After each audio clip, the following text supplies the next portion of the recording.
Hi, Pete's fans. Welcome to our second episode of the 2024-2025 season. This is our podcast for Pete's sake.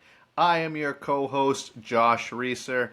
As always, in the chair next to me, my co-host, twin brother, encyclopedia of OHL knowledge, Matt Reeser. It is Tuesday, September 10th, I believe. Yep. And that means hockey is even closer than it was last time we filmed. We have had a couple more exhibition games to talk about. There's been some more training camp decisions. We are going to touch on all of that today on our show. Like we said, some roster decisions. We have a little bit of news from around the league. An intriguing trade from from another team in the Western Conference, and then some recaps of the most recent preseason games as the Petes continue to shape their roster for what should be a very exciting upcoming OHL season. I am pumped. I can't wait. I know that the buzz is in the air. I know that the Pete's buzz is in the air from what I've been talking about with fans and season ticket holders, and I'm super thrilled. I can't wait. It is an awesome time of year to be a hockey fan. So we will dive into that. First things first. Happy Tuesday. Happy Taco Tuesday. I'm having tacos tonight. Are you having tacos tonight, Matt? Undecided, but That it is a good option. The incorrect answer is always a yes. Taco Tuesday, booking it in the Josh Reeser household. That's neither here nor there. I just get fired up about my tacos. All right, first things first. Last week we started off with some Pete's alumni that had done some great things in the NHL. Another exciting piece of news for a Pete's alumni. Tucker Robertson has signed his entry-level deal with the Seattle Kraken. He was a fourth-round pick in the 2022 NHL draft, and he was actually a fourth-round pick in the OHL draft in 2019 by your Peterborough Petes. Really broke out in 21-22 season with 41 goals, established himself as a key offensive player and leader for the Petes. The following year, which was that championship year, he became the first Pete since 2003, to score 90 points in a season. He helped the team to the OHL Cup and secure a berth in that Memorial Cup and was named MVP. Good on you, Tucker Robertson, a guy who's always worked hard and improved year after year, and was a dominant player by the time he left Peterborough. So wishing him the best as he continues his NHL career with the Seattle Kraken organization. And he scored the winner in the London Petes final of the last game. Absolutely. It couldn't have happened to a better guy. He was the heartbeat and the offensive engine of that team. So to see him score the winning goal, nothing but fitting. Love me some Tucker Robertson. We also have some other current Petes that are invited to NHL camp. So Braden McCullum has been invited to the Carolina Hurricanes development camp, and Chase Lefebvre has been invited to the Detroit Red Wings development camp. Great for their development, both for future career in hockey, as well as for what it means to the Petes. Whenever you get a shot to go up and play with some NHL guys, you come back and it gives you confidence.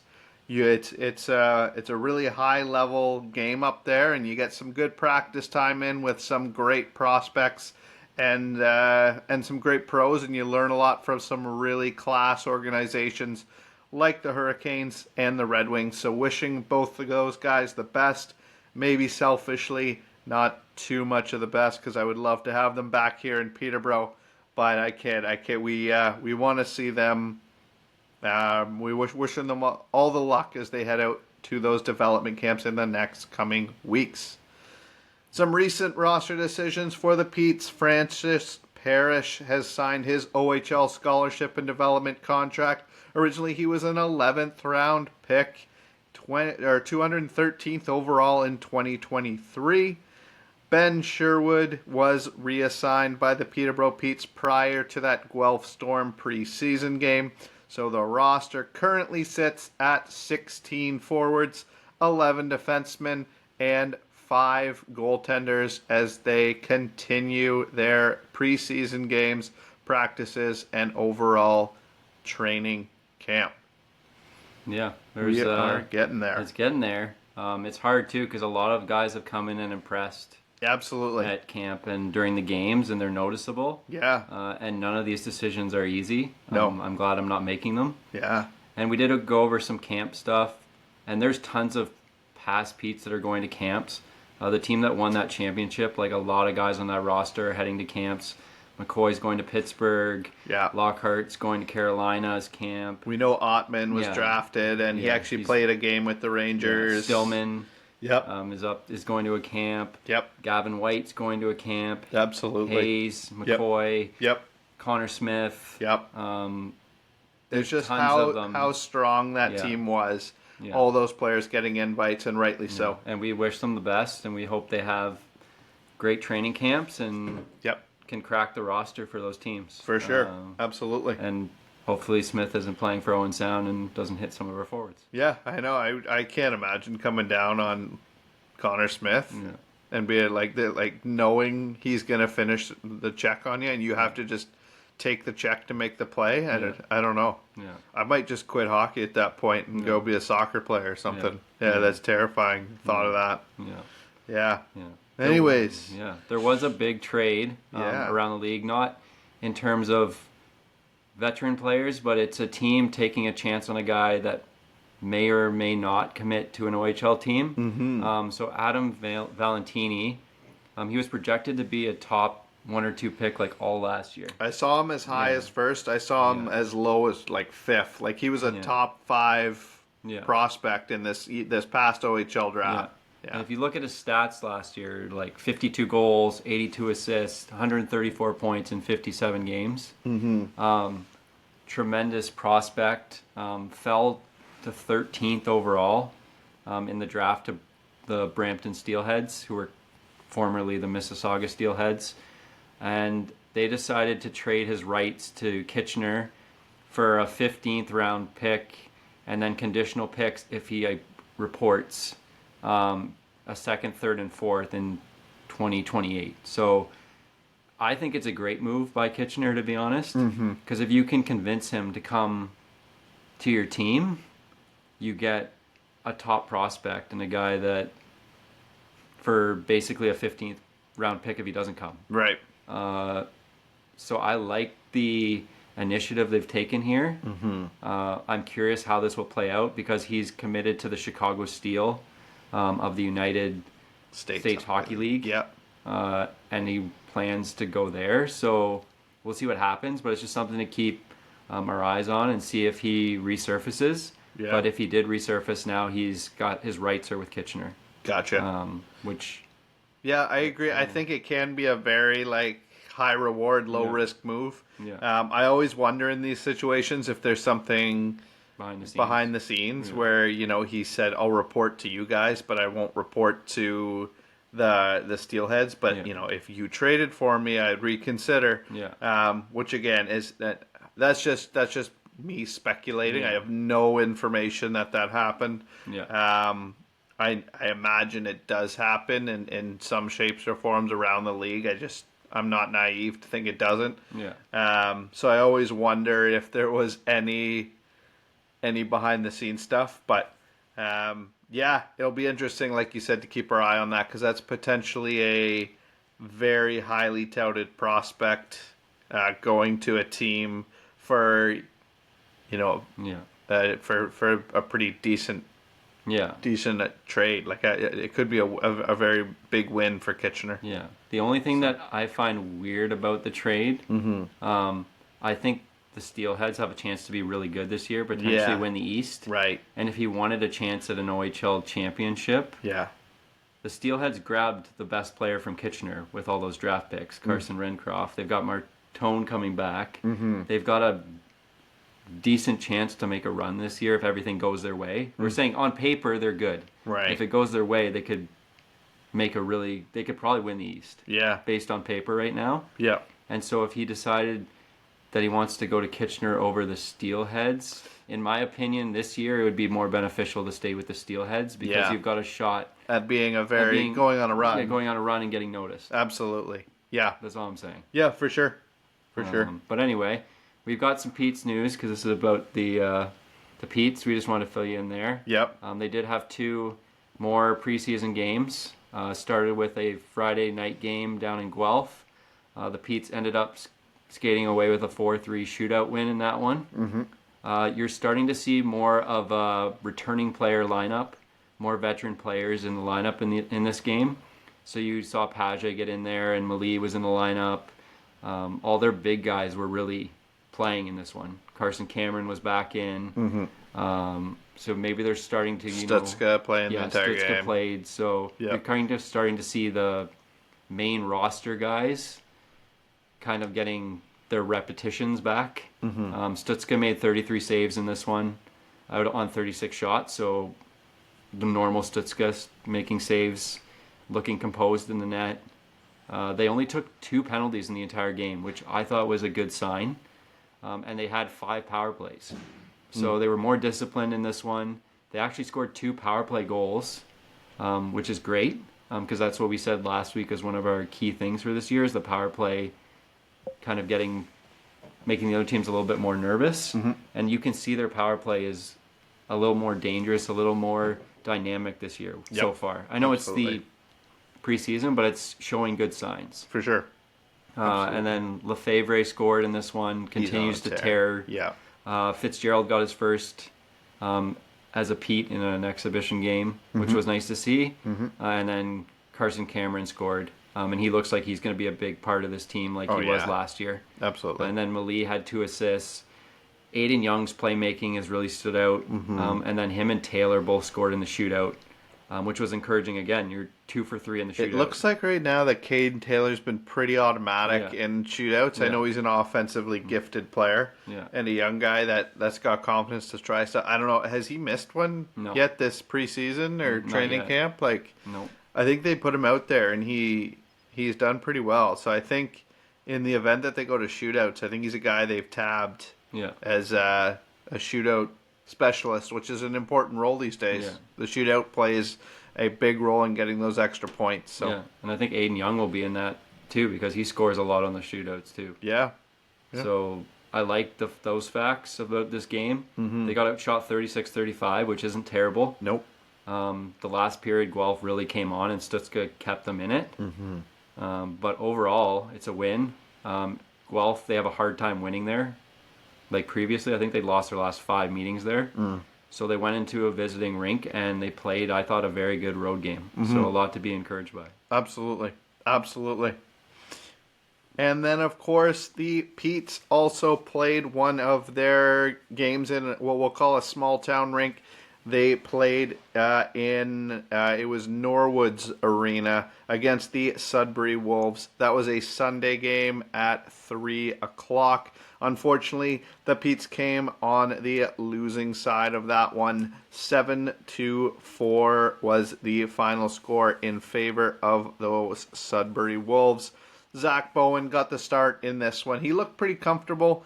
He ended up playing 2 periods, 26 shaves on 29 shots. I noticed his rebound control is not quite as good as Stützke. I mean, Stützke's, I think that's one of the things he excels at, is he makes the save, but there's also either no rebound or the rebound's controlled. So that's not a knock on Bowen as much as it is praise for Stützke. But he did make the first save, and the saying is you're expecting your goalie to make the first save. And then anything after that's kind of, on the team to not clear it. Often, our goalies, Bowen and Stützke, have been able to make that second and third save, but he made some very calm saves. He made a couple really nice glove saves as well. So I was impressed with Zach Bowen, and I thought he looked pretty composed back there. Thanasi Marintet and Cenk Eula both scored. Those are both rookie defensemen. Eula's was on a really nice setup from Carson Cameron. It was on a a power play, I believe. Yeah. And Carson Cameron kind of skated in around the opposing player out wide and then fed Eula, who was streaking to the net for a one-timer to put it in. And it's interesting that those are actually both of the defensemen Yeah. that were leading the play. But it was nice to see a young guy score. And Thanasi Marintets was just a rebound. He was tracking the puck to the net. He got a rebound and he just hammered it home. Yeah. Lefebvre also continued his dominant preseason. He had 2 more goals. Using his speed and his shot, like he's been so good. You're gonna call him the finish soon. Yeah, we should. Yeah, Chase LaFinish. I like it. Yeah. I like you might be onto something. Unfortunately, it was Nathan Villeneuve was the Pete's killer. He's a player for the Sudbury Wolves. He had a hat trick. He had another assist. Very physical game. Several big hits along the board. Some of them questionable in our minds, and a lot of scrums after the whistle where the Petes and Sudbury Wolves were just pushing each other, snowing the goalie. It did lead to a couple injury scares for the Petes. So Liam Lads and Martin Matacek both left the game in the first period. It looked like Liam Lads left. He actually went to the dressing room kind of holding a towel over his left eye. Yeah. I don't have any specific information, so hopefully just out for precautionary reasons. Martin Matacek initially helped to the bench, but then did not step back on the ice and was not back in the game the rest of the way. Dylan Wolds, another defenseman, he went down after a big hit in the third period, was helped to the bench, but was able to stay in the game. So we've talked about how they have a lot of returning defense, and they still have a lot of defense in camp. Maybe this is why. You never know when your depth is going to be tested, and with 2 of your key guys going down like that, the rest of the D needs to step up. So yeah, hopefully, like I said, we wish Liam Lads and Martin Matacek both quick recoveries. We hope that their prognoses are not serious. And perhaps they, if it was a regular season game, maybe they come back. I don't know. You don't want to, if it's a preseason game, obviously you want to be cautious with that. But something to keep an eye on there. Mason Johnson, he played in the third. He was scored on 4 times on, I think it was 16 shots. Yeah. I don't actually have the stat in front of me, sorry. He scored on the first shot again. I thought he had a little trouble just getting settled.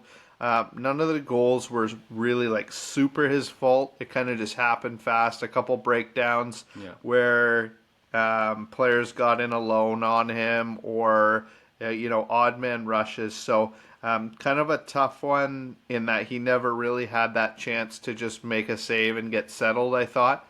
But, he battled. He continued to battle. They have a bit of a stretch off here until their next game, which is actually not until the 20th. So hopefully, he can work on some things in practice with the coaches, get his confidence back up a little bit. I'm sure he wants to improve on that, and I know it's within his capabilities to do so. And as a fan base, let's cheer him on and lift him up. He's a young kid, and I think he's got a good future in this league. So we'll keep an eye on him as well. My thoughts on the game: Cenk Ulo is very noticeable. Offensively, he was rushing the puck out of the zone into the other team's zone. He was -4. That does happen when you play that way. The adage we used, I think, last episode was sometimes defense, the best thing you can say is they weren't noticeable. Yeah. Other ones, their game, if they're an offensive defenseman, you want them to be noticeable. Yeah. But when they take risks at the offensive side, it can lead to sometimes some defensive breakdowns. I think he was just out there, at the wrong time. Sometimes got caught up a little bit. Yeah. So again, he was a -4. On the flip side, guys like Blake Gowan and Meritet, who I would say were both less noticeable. Meritet did have that goal. They were actually even and +1. Yeah. In a 7-4 loss to be +1 and even, like that's pretty great defense. So it's nice to have a balance of both those guys. I don't know what you saw, but the name I saw all night was Jankula. Yeah. Like he had the puck, he was flying out there. So I think getting that goal was big for his confidence. Yeah. You'll have to find a balance between rushing the puck and playing D. Yep. Which all young guys have to figure out, even the great ones. And I like that his confidence was there, and he looks like he's got some really good offensive skills for defensemen. Yep. He did break up a couple plays with his stick defensively too, so it's not like he was a liability back there. And he laid a huge hit. Absolutely, In the right at first the minute. start of the Yeah. game. Yeah. Yeah, I thought it was Liam Lads. Yeah. I don't know if it was the number. Like, I don't know if they switched numbers. I can't remember, but Yeah. I thought it was Liam Lads that laid the hit, and then they said Yeah. Eula, and I was like, Yeah. wow. Yeah. And then just from there, I thought he was one of the most noticeable names. Yeah. Pete's power play again, 2 for 5. Again, good to see them scoring on the power play and some nice goals. The Lefebvre goal was, again, off a really, really, really nice feed from Aiden Young. He kind of went end to end around a couple Wolves players and then fed Lefebvre, who finished. So Carson Cameron had the really nice effort for Jankula, and then seeing Aiden Young pass to Lefebvre, I like that they were able to finish against an aggressive Wolves team. The Wolves clearly are a hard forechecking physical team, so when we see them, the Petes are going to have to be ready for that. Yeah. They're going to get hit in their own end.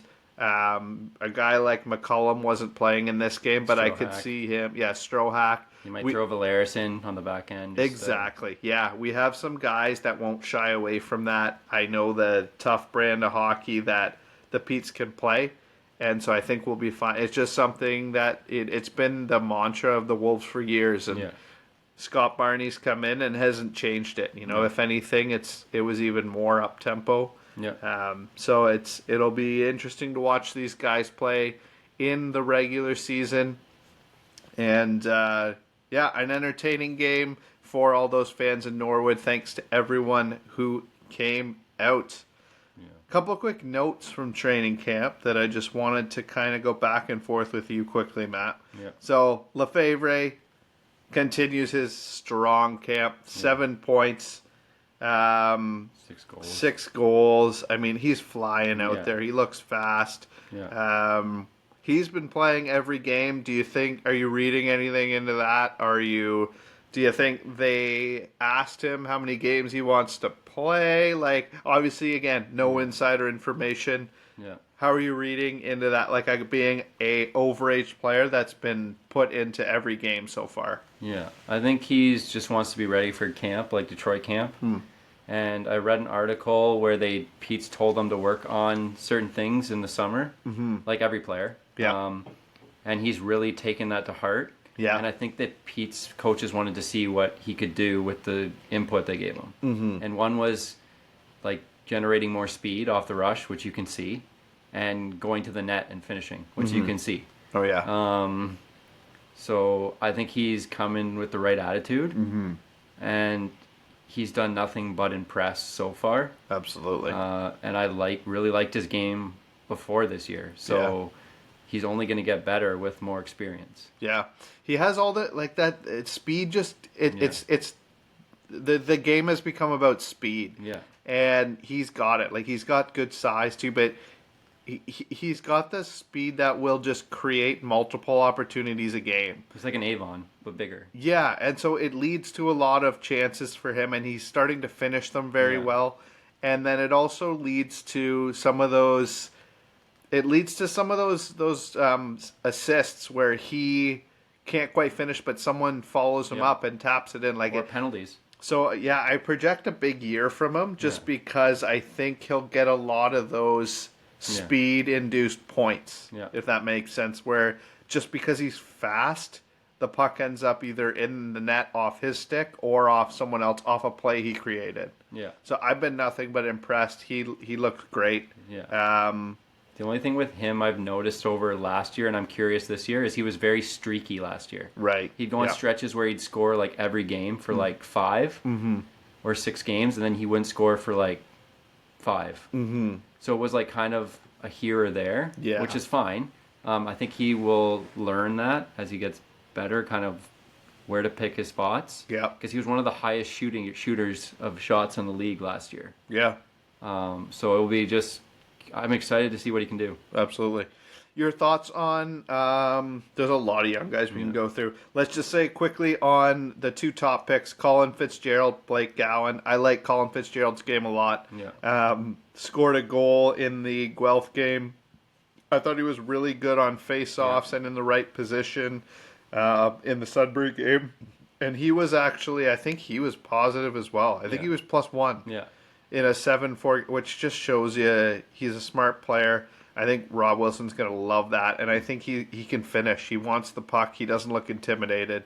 Yeah. And then Blake Gowan, to me, steady defenseman. Doesn't look noticeable out there, which I think is a good thing at this point. And I think as he gets his confident, his physicality, which was kind of his calling card, will ramp up a bit. But I'm impressed with both of them so far. Yeah. Yeah. Anything to add there? Or? No. I think you hit the nail on the head. I think he gives them the option of letting a Matachuk or a Carson Cameron play more offensive. Yeah. Absolutely. Just like Wolves and Lads do. Yeah. I think those 3 guys are going to let the other guys do their offensive thing. For sure. And they won't have to worry about a guy being back there to kind of clean up some of the time. Absolutely. And he's big. Yeah. So you're not going to push him around. For sure. So, absolutely. Yeah. Yeah. No, I've been a big fan, and I think those guys could be huge parts of the Petes this year and into the future. Yeah. Final thing, they continue to hold on to these 5 goalies. My thought, I said last week, I'm kind of predicting a Stützle move at some point.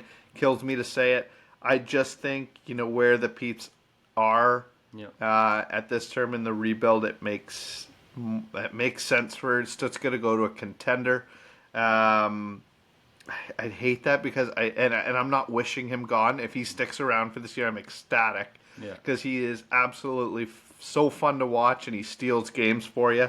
Top 5 goalie for sure. Yeah, but I'm just wondering, they gave him a full game. Maybe they're showing him off to some other teams that want to see a little bit more runway. And I mean, they know who he is by now, but keep him fresh maybe.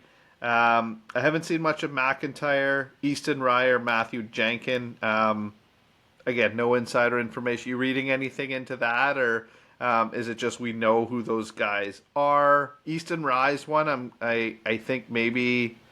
I heard he got injured in the inter-squad game. Okay, gotcha. Fair enough. I don't know if that's true. Yeah. Don't quote me, but I heard that from, I think I was listening to one of the broadcasts of the games, and someone said that he sustained an injury. Okay. And I heard that McCallum was a little banged up in the maroon and white game. For sure. Yeah, Easton Rye was one that just I thought might have played a little bit more time. Just it helps him answer that goalie question a bit more. Yeah. If he gets some time and looks like he's really stepped it up, then maybe you're more okay going with a Bowen and a Rye, to start the year. So, yeah, I hadn't heard about the injury. Again, I was just wondering. McIntyre, I don't know if there's any thoughts there. Another guy that's battling for an overage decision. Haven't heard anything. And there's still games left, so it's not like these guys are off the team. You look at a guy like Lefebvre who's played every game so far, and then McIntyre's played sparingly. So I didn't know if you had any thoughts on that, or if it's kind of just we'll let the brain trust of the Petes do their thing and trust the process. Yeah, I don't like to speculate on things I don't know. Yeah. Those are the only things I've heard about Rye. Yeah. And McCallum is what I heard on the broadcast when I was watching and hearing the audio. For sure. But I don't have any inside information. Gotcha. But they're good players, and absolutely, I'd love to see what Jenkin can bring when he's out there, because he's a defenseman, and maybe he's. I think he played with some of the guys that are on the team growing up too. Yeah, I'd have to double check that one. So that might even be great. Yeah. 2 things I'll kind of add is, do you think Mason Johnson is one of those goalies that needs to see high volume of shots and be starting? It could be. Because Stützle is one of those guys, like, kind of he needs to feel the puck. Yeah. And when you're coming in the third period, it's hard to like just go in. I've wondered that with him. I think maybe it's you're starting. It's your game. You're feeling the puck early in the game. I wonder if he's that type of goalie. Yeah. I think too it's hard to make a statement about his game in this one because I think the injuries to Lads and Matachuk played a huge impact. Yeah. Like those are arguably 2 and 3 in terms of defensemen. You got Carson Cameron, who I think is number 1. Yeah. And then Matachuk might be 2. Yeah. Lads might be 2 or 3. Yeah. And you lose both of those guys in the first period. Yeah. And then the rest of the way, like Wolds is a bit, has a bit of experience.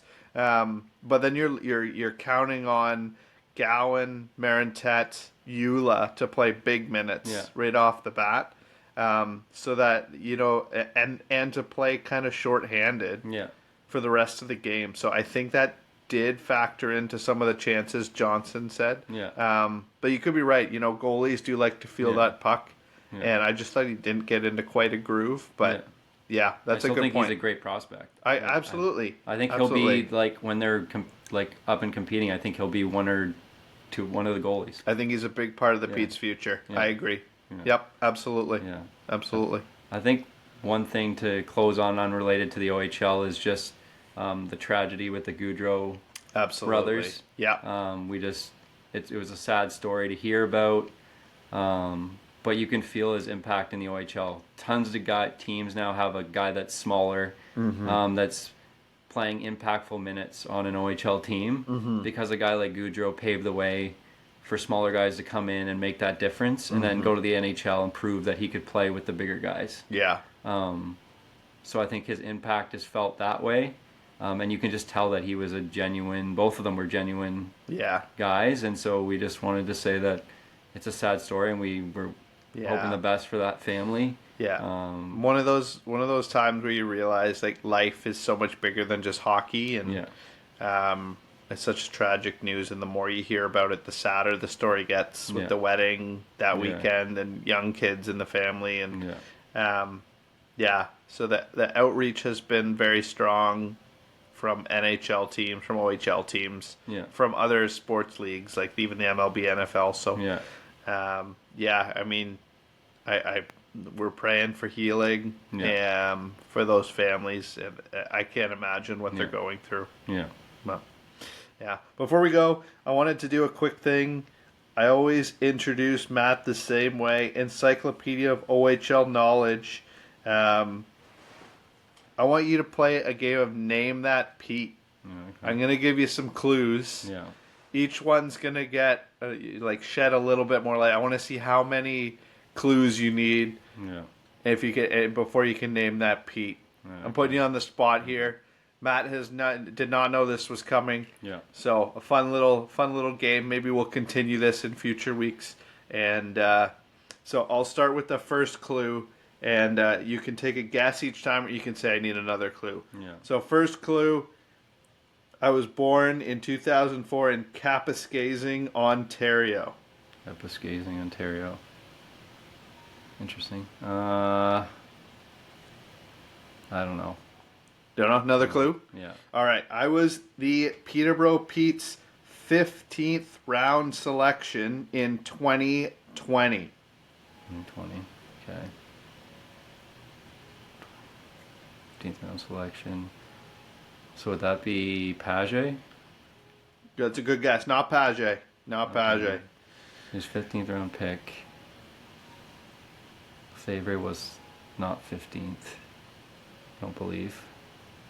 Capacitating. Do you want another clue? Yeah. All right. I first played with the Peterborough Petes in the 2022-2023, which was the championship season, playing in 48 games that year, recording 7 points. Oh, was it McCallum? Not McCallum. Not McCallum. He's played in that many games. And he's started that year. Would have had more of a backup role, I'm assuming. There wasn't a goalie around. That was him. 40 games. Stutzka didn't play the 48 games that year. Maybe it is Stutzka. Not Stutska. Yeah. Another guess here. Last year in the 23-24 regular season, I was second on the team with 17 goals. Was it Lefebvre? Jace Lefebvre, I you thought got it was a it. higher pick. You got it. Yeah, 15th round selection. Yeah. There it is. Yeah, I should have known that better. But No, I put you on the spot. You did pretty well. Yeah.